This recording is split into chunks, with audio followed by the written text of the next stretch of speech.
Hackers People, kamu udah coba aplikasi Microsoft Teams dan Microsoft To Do? Ini adalah aplikasi yang sangat luar biasa untuk menunjang pekerjaan kamu.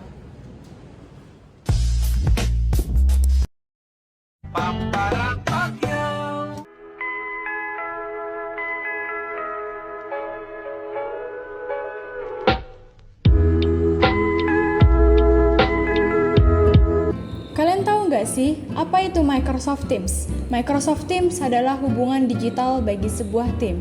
Ini menyatukan percakapan, konten, dan aplikasi di satu tempat secara virtual. Dalam dunia perkantoran, Microsoft Teams dapat membantu meningkatkan efisiensi dan produktivitas tim, serta memungkinkan tim untuk bekerja secara fleksibel dan terorganisir dalam membuat dan berkolaborasi pada dokumen-dokumen dalam satu platform. Oke, sekarang kita masuk ke fungsi dari Microsoft Teams. Yang pertama, membangun komunikasi dengan tim secara instan dan efektif. Yang kedua, melakukan meeting secara virtual melalui video atau audio. Yang ketiga, membantu untuk sharing dokumen dan file dengan tim dan anggota. Yang keempat, kita dapat melakukan kolaborasi dengan rekan kerja kita dimanapun dan kapanpun. Selain itu juga masih banyak fungsi-fungsi yang lainnya.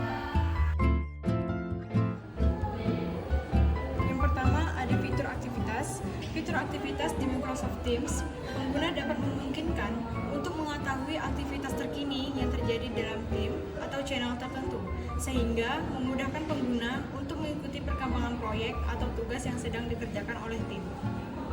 Yang kedua, ada fitur komunitas yang berguna untuk membuat grup. Fitur komunitas ini memungkinkan komunitas atau grup untuk bergabung melalui link tertentu atau undangan yang dikirim oleh pemilik atau administrator tim. Yang ketiga, ada fitur obrolan.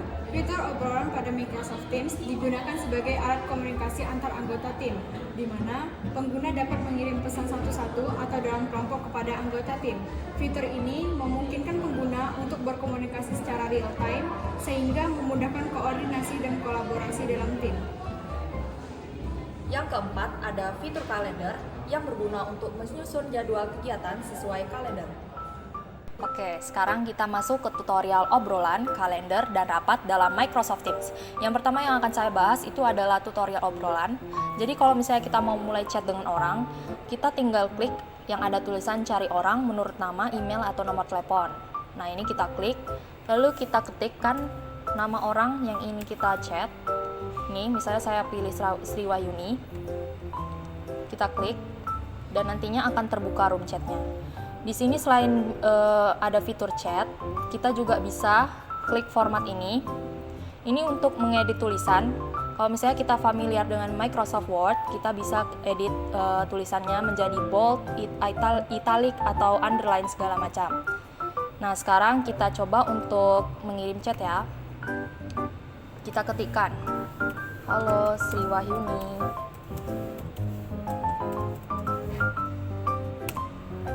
Nah, ini sudah terkirim. Selain itu, kita juga bisa lampirkan file yang saya tunjuk ini. Kita klik, kita bisa lampirkan file dari cloud atau dari laptop tersebut. Terus yang fitur ketiga itu sama halnya dengan lampirkan gambar tadi. Kita bisa lampirkan file dari cloud dan dari perangkat ini juga. Setelah itu, kita juga bisa ngirim emoji loh teman-teman. Ini kita klik emoji yang ini, klik kirim, dan nantinya akan terkirim. Selanjutnya kita juga bisa ngirim GIF. Nah, misalnya kita kirim yang good night.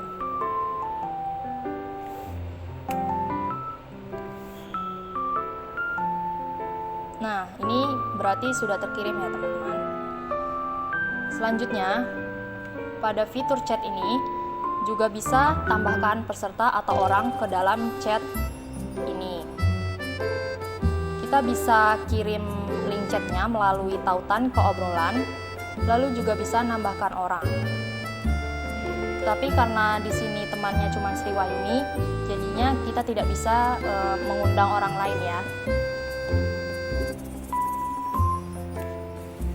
Oke, sekian tutorial dari obrolan di Microsoft Teams. Yang kedua, tutorial kedua yaitu membuat kalender pada Microsoft Teams. Klik navigasi kalender di sebelah kiri, kemudian klik rapat baru, kemudian isikan informasi yang dibutuhkan seperti judul. Contohnya seperti ini.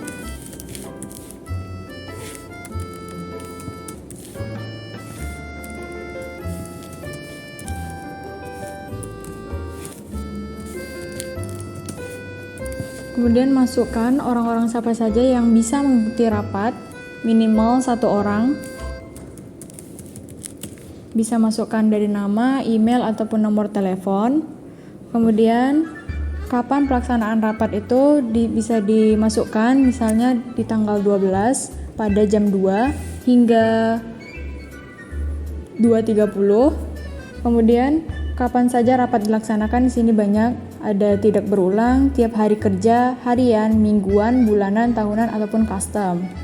Kemudian bisa tambahkan lokasi, misalnya tempat pelaksanaan rapat bisa diisikan dengan online. Kemudian yang terakhir bisa tambahkan informasi yang diperlukan, misalnya mohon hadir tepat waktu. Setelah informasi telah terisi semua, bisa klik simpan. Kemudian informasi tadi telah terdaftar di kalender yang telah kita buat tadi. Itu saja yang bisa dijelaskan pada kalender di Microsoft Teams.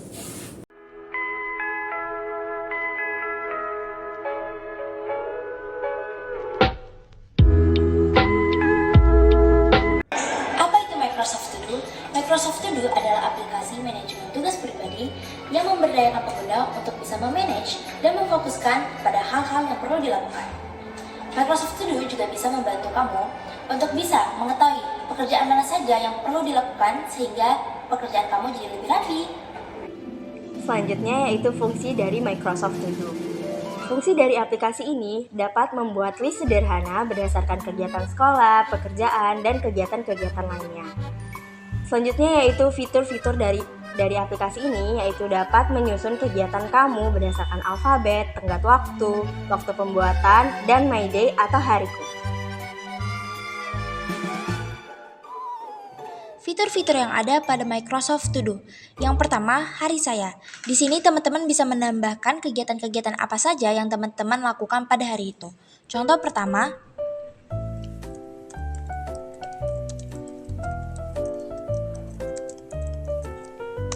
setelah seperti ini, teman-teman bisa edit sendiri nih, sesuai dengan tanggal, jam, ataupun file yang akan teman-teman masukkan ke dalam kegiatan tersebut. Contoh, pada tanggal hari ini, teman-teman di sini bisa menambahkan file-file yang mendukung tentang kegiatan teman-teman. Semisal ya, ini. Selanjutnya, catatan ini berfungsi untuk ketika teman-teman melakukan rapat dan ada notulensi di dalam rapat, teman-teman bisa menambahkan di fitur tambahkan catatan. Semisal nggak ada juga nggak apa-apa, tinggal kita strip lalu enter. Kita close dan selanjutnya di sini ada keterangannya dari tugas hari ini dan file yang tersedia. Ketika teman-teman sudah mengerjakan kegiatan teman-teman hari ini, tinggal di-checklist saja. Nah, seperti itu. Selanjutnya, fitur penting. Di fitur penting ini teman-teman bisa menambahkan kegiatan-kegiatan yang menurut teman-teman penting di dalam kehidupan sehari-hari. Contohnya,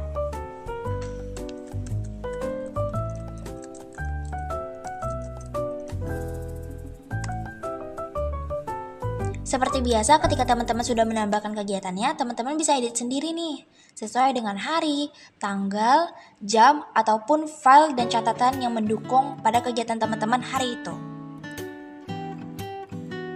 Teman-teman bisa request ataupun edit kegiatan yang ada di dalam fitur penting ini ke dalam fitur hari saya. Tinggal di enter aja. Selanjutnya, kita akan menetapkan tanggal ataupun jatuh tempo pada kegiatan teman-teman. Semisal besok ya. Lalu di sini adalah alarmnya. Ketika ini interview hanya sekali, itu teman-teman bisa gunakan harian. Tapi ketika interview itu dilakukan setiap minggu, teman-teman bisa menggunakan mingguan. Tambahkan file seperti contoh yang ada pada fitur hari saya tadi. Ketika ada file yang mendukung untuk kegiatan teman-teman, teman-teman bisa tambahkan ke dalam fitur penting ini.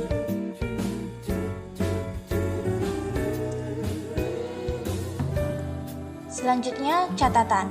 Nah, di sini teman-teman bisa mereview ataupun notulensi apa saja kegiatan teman-teman di hari itu.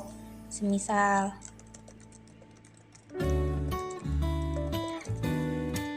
setelah ini langsung otomatis ke save ya teman-teman. Jadi teman-teman nggak perlu khawatir kalau misalnya teman-teman lupa untuk save. Selanjutnya, fitur terencana. Di dalam fitur terencana ini berisikan seluruh kegiatan teman-teman yang sudah teman-teman list nih. Jadi teman-teman nggak perlu bingung kegiatan mana saja yang belum dilakukan dan kegiatan mana saja yang sudah dilakukan. Teman-teman juga bisa melihat di dalam fitur terencana ini kegiatan apa saja nih yang termasuk kegiatan penting dan kegiatan apa saja yang termasuk dalam kegiatan hari saya. Teman-teman juga bisa melihat dari hari yang sudah ditentukan, mulai dari hari ini, besok, dan minggu depan. Gitu teman-teman. Oke, selanjutnya yaitu fitur yang ditetapkan kepada saya. Pada fitur ini, teman-teman bisa melihat nih tugas-tugas apa aja yang telah diberikan kepada kamu dari teman kamu, bos kamu, atau ketua dalam organisasi kamu. Jadi, teman-teman bisa lihat nih tugas-tugasnya. Nah, jika kalian sama-sama terhubung dalam Microsoft To Do, bisa nih dari email, dari file G Drive, link, dan segala macamnya. Oke, selanjutnya yaitu pada fitur tugas. Pada fitur tugas, teman-teman bisa lihat nih tugas-tugas mana aja yang sudah terlaksana dan tugas mana aja yang belum terlaksana. Nah, contohnya kita ke interview beasiswa. Interview beasiswa ini kita udah selesai nih, jadi kita tinggal checklist. Maka otomatis akan muncul pada tugas yang telah selesai. Baiklah, sekian dari kelompok kami. Saya Mustika Ismi Aulia. Saya Sarah Destia Pradana. Saya Sri Wahyuni. Dan saya Nerisa Naura Erifani. Kami pamit undur diri. See you!